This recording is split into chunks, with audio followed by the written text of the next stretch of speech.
ក្របនេះឡូវសង្ហាអស់តោះហ่าបងប្អូនអើយសង្ហាលេងនិយាយនេះបាទខ្ញុំដាក់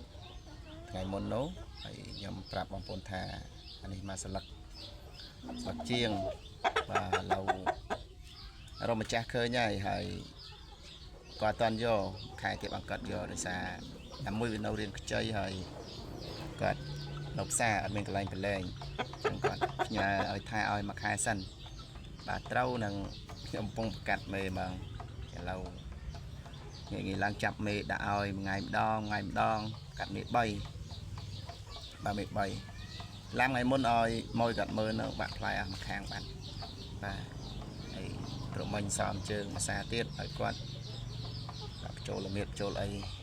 បាទតែនេះក្នុងថ្ងៃ10ថ្ងៃអីណាបានគាត់យកបាទគាត់កាត់តែដាសិនអ៊ីមសេបាទបងប្អូនអើយនេះនោះបាច់គុណអត់តោះហើយនេះនោះបាទក្បាលអត់ទៅជើងទៅមុនណាបាទឡើងប្រហែលសាពេញភ្នែកបាទរូបរាងក៏អស់តោះដែរគីឡូ33